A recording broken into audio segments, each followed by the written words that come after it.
Hey there, garden friends. It's Heather at Bush Poppy Farm. I thought I would give you a little ranch farm tour today because I have a lot of stuff I need to do here. In fact, there's so much stuff that I am having a hard time prioritizing. It's spring, everything needs to happen right now, and that's not really usually an option right now. So I will show you where we're at right now. And as I talk through it, it will show you also what's coming up. I'm going to get some of it done today, but I have so much more to do at home. So coming up this week is a video on green stalks. I'm going to take my green stalk gardens apart and rejuvenate the soil and plant new things in them. So I will talk all about that. You'll get to see how they work. I will be doing a garden tour at home, at the home farm as well.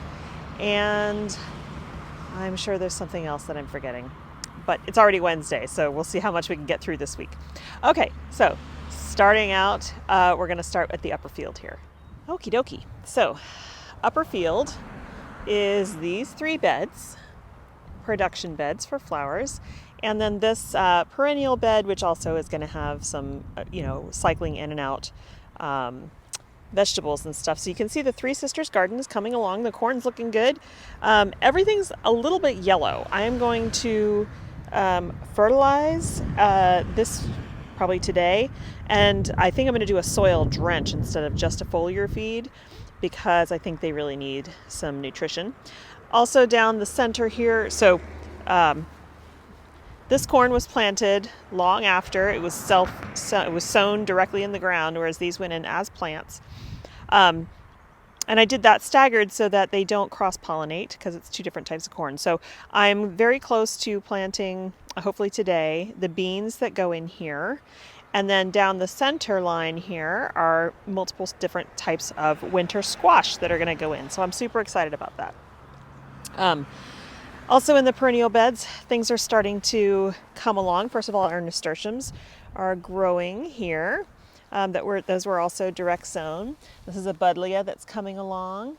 The calendula that I just plopped down in here from the home farm to transplant is actually doing fine. Those bottom dying leaves will, go away and everything will be cool. There's another buddleia back there coming along. Actually, no, that's a Russian sage. I'm sorry about that. We have lavender coming up strong. Everything's just starting to come together. I still have yet to plant these. Maybe I'll get to them today. We have lavender in bloom down there. Okay, so back up here. Celosia, doing okay. All of these need to be fertilized. Now is the time at this height, because you can see it's budding, right? We don't want flowers at this height. So I'm going to come through here and pinch everything. And yes, that delays flowering, but what it also does is give you multiple stems and longer stems. So I need to come through here where I can and pinch these guys. Over here we have the dahlias and the sunflowers that I interplanted with them. Sunflowers are doing great. They're getting tall.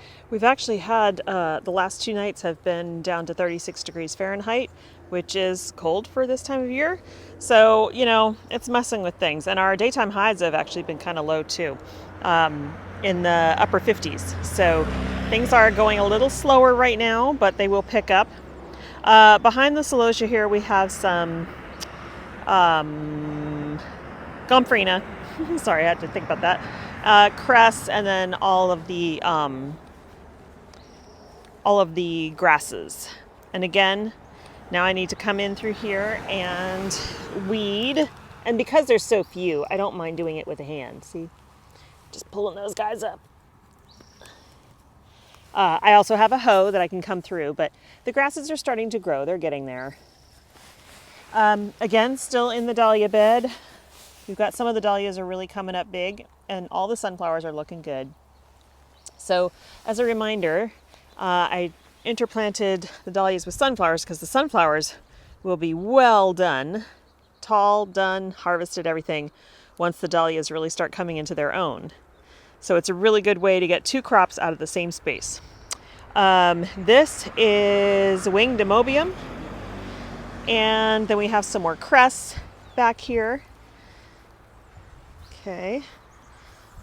And then in this bed, which clearly I need to weed, and this I'll probably just bring the hoe out because I have some other stuff to get rid of. But you can see how quickly all this stuff grows. I don't care if it's growing in the pathways, I just want to keep it out of the beds. So we have agrostemma here on the end. We have some asters, which totally look like they're struggling. So, you know, this is my first year growing asters. Oh, look, and see how the drip line got all messed up? That's from water pressure. So even though they're tacked down, I continually have to come down here and pull them straight so that the plants actually get the water where I planted them. Okay, so the rest of this bed is zinnias. They're doing pretty good. Starting to grow. These will also get pinched when they are about 6 to 8 inches high, so there's a little time on that yet. But the liatris coming up really well all the way down the row. I'm excited to see that in bloom and start to harvest it. The nasturtium that we planted along the edge is starting to come up as well. And we've got some like lemon basil and some other stuff in here. It's doing okay. Again, needs some fertilization. And there's some weeds that I need to get rid of. When there's this few, I can go through with a hoe or I can just yank them by hand. So that's why keeping on top of it's really important. All right, another calendula that I transplanted. Yes, that's calendula junk right there. I leave this stuff in the pathways because it decomposes, and then I can scoop the decomposed soil, plant material, onto these beds as a mulch in the late fall. Okay, so cosmos are blooming. We've got all kinds of stuff in this bed now that's coming up. We've got our marigolds. The California poppies are growing along the edges here. We've got a really nice salvia spreading through that actually was already here, and I'm glad it stayed and came back. All the cosmos on the back. And then in the front here, the calendula. This bed is getting nicely filled in, and look, we've got zucchini. So I the fruits back there, I'm hoping that they got totally pollinated so that we'll actually have some fruits. There's another one right there. Actually, this is a lot of zucchini here. That's the Dunjud variety. The basil, it's okay. It's still really leggy. I think this is another place where pinching can help. So if you want, so for plants that produce lots of stems and are not single producers, like you wouldn't want to do this with single stem sunflowers.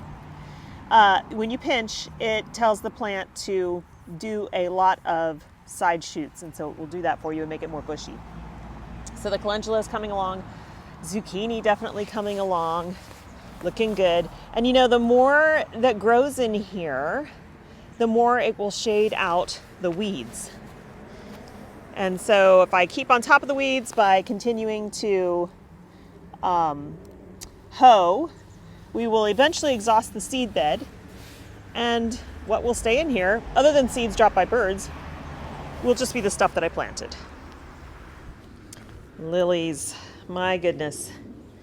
They're so tall, and they're getting real close, you guys. Real close to harvest time. I'm very excited about that. A couple different varieties, so we'll have a continuous harvest for hopefully a week or more, 2 weeks maybe. And then these are the crate ones. Okay, so over here, this stuff needs to be watered, but these are all seedlings still from the seedling sale. I'm going to continue to pot these up, and I'll either plant them at home or I'll plant them out here. These are some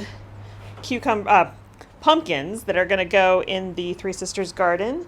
And I actually bought these because I have started some from seed, but I also wanted some more advanced ones. This is a Weeby Little Pumpkin, and I think I have 2 of the Casper varieties here. Those are the little white ones. And then I have a fairy tale pumpkin. No, I have 2. Well, yeah, 1 fairy tale pumpkin. That's what it looks like. One of these small pie pumpkins. And I think that's another Casper. Yeah, so I'm looking forward to those. I'm actually going to plant these today.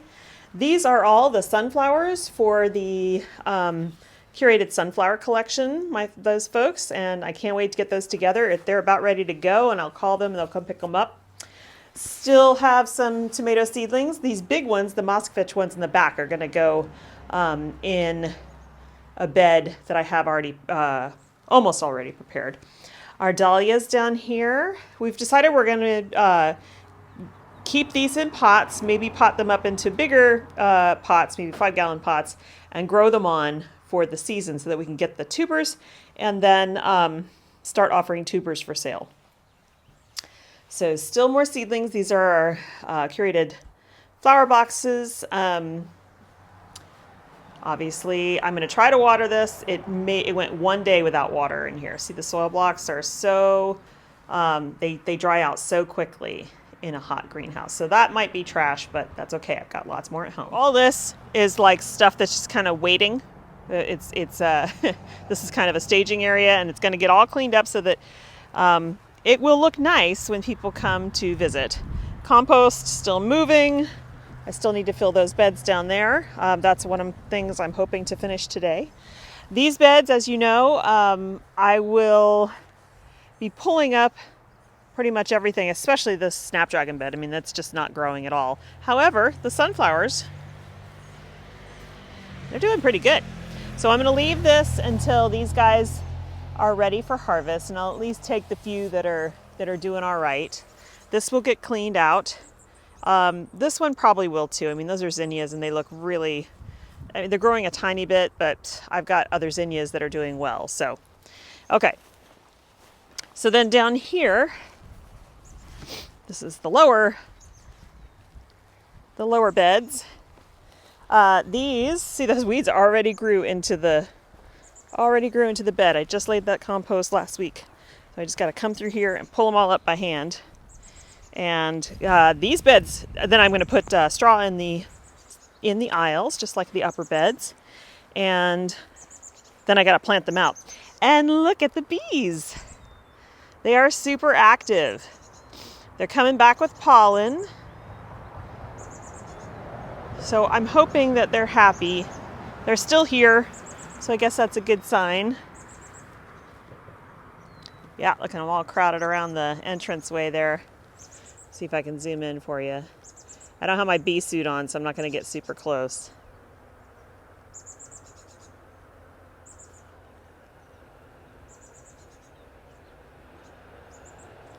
Okay, so I got to finish composting these beds.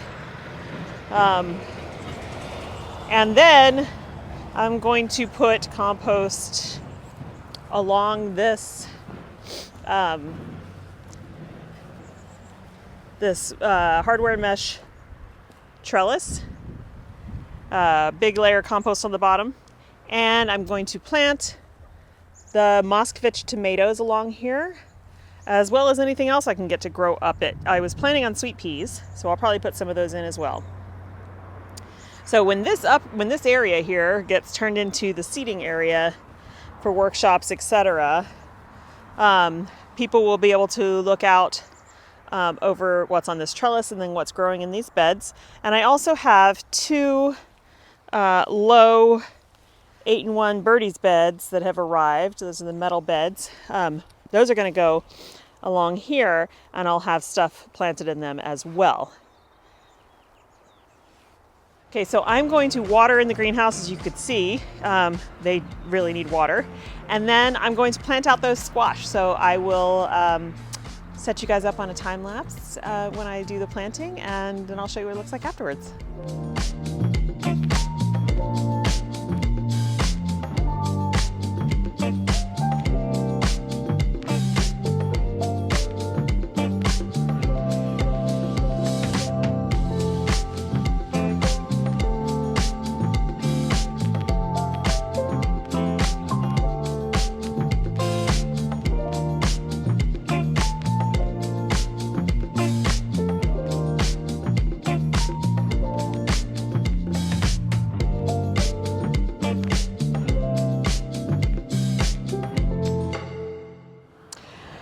Okay, so you just watched in time lapse me plant a whole bunch of stuff. I had some extra Snapdragon plugs and I just popped them in places where there were 6-inch emitters, but they're not doing well, and that's not surprising, so I just pulled them right back out.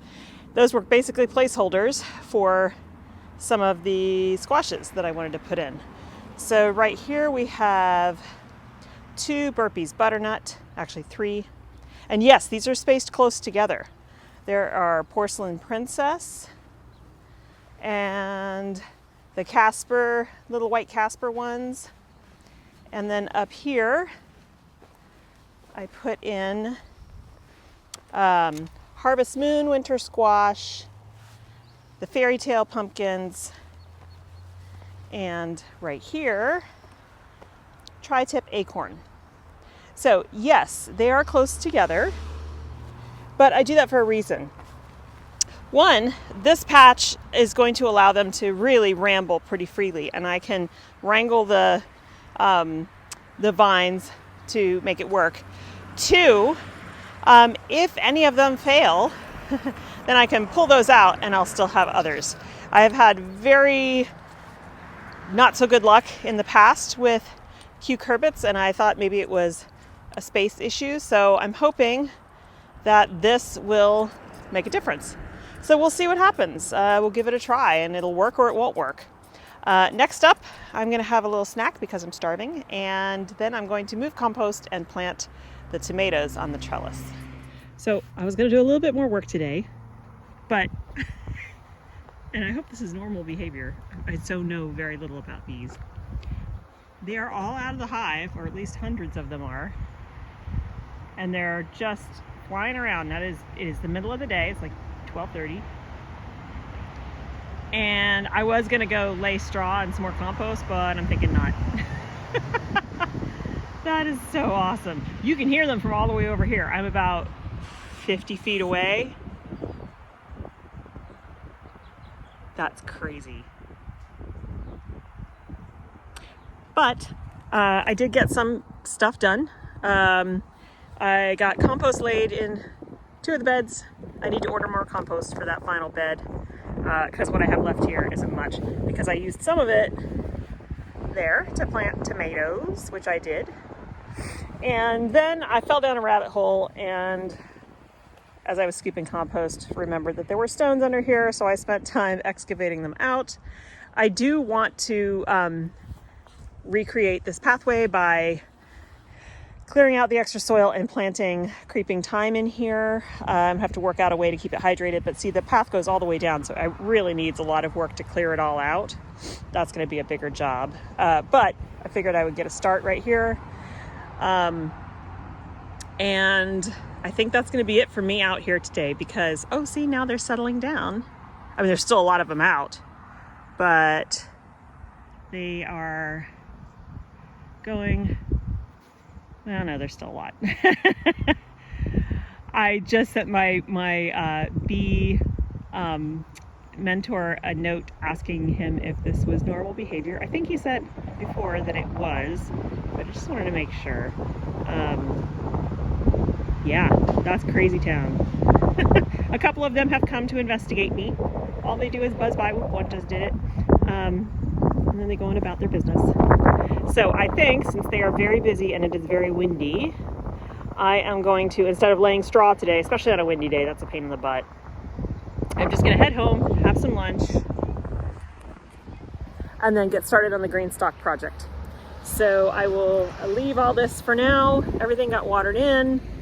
Everything does need to be fertilized, but I'll come back and do that tomorrow. I am going to bring the backpack sprayer home so I can do that garden as well, because that really needs it. And then I'll come out here and do that in the morning here, and then get to work on laying the straw, and then I'll figure out how much extra compost I need. It's not very much.